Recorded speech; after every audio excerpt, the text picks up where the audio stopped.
Beverage presents Speed World.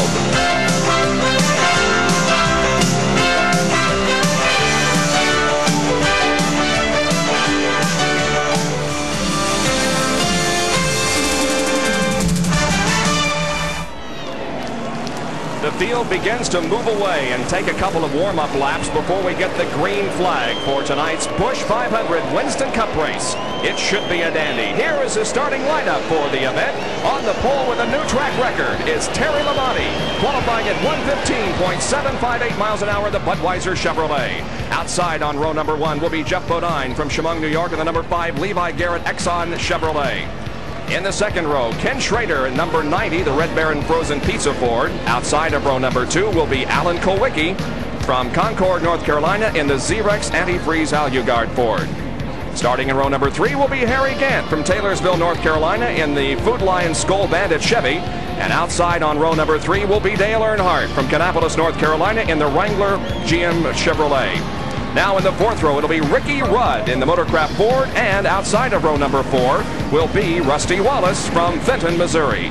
Going to row number 5, it'll be Darrell Waltrip in the number 17 Tide Exxon AC Chevrolet. Outside of row number 5 will be Dave Marcus in the number 71 Helen Ray Lifebuoy Chevrolet. Now the rest of the starting field, the sixth row, Sterling Marlin and Michael Waltrip. In row number 7, Benny Parsons and Bobby Allison. Starting in the 8th row, Bill Elliott and Rick Wilson. Back in row number 9, Kyle Petty and Bobby Hillen Jr. In the 10th row, Neil Bonnet and Richard Petty. Morgan Shepard and Phil Parsons make up row number 11. In the 12th row, Dale Jarrett and Brad Teague. Row 13, Jimmy Means and Steve Chrisman.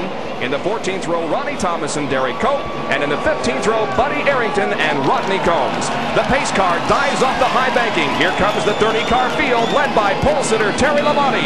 Looking for a green flag, and they get it. We're racing at Bristol.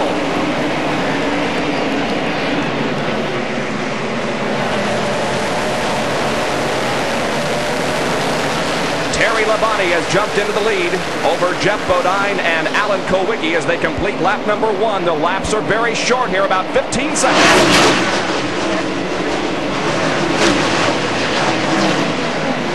Dale Earnhardt is running in 4th position.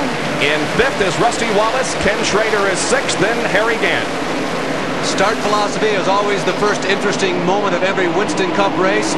Terry Labonte bringing him down very controlled. Jeff Bodine being a good little boy on the outside. Just followed through and Terry got the jump. Here is the picture looking back toward Dale Earnhardt out of the rear window of Alan Kulwicki in the Xerox Ford. He's carrying our Hardee's in-car camera for tonight's event. And Dale Earnhardt is trying to gain a position and pass Alan Kulwicki. Alan right now is in 3rd position, holding back Darrell Waltrip, Dale Earnhardt in 4th. As the lead continues to be held by Terry Labonte with Jeff Bodine 2nd. Note the light level in the sky, because that will change if you're watching in one of the Pacific Coast time zones. It's going to be dark here long before this race is over. And as this race wears on, you'll see the skies get increasingly darker, and the temporary lighting that has been brought in here at great expense to illuminate this racetrack will take over. It will change significantly, and the view that the drivers get, Bob, also changes.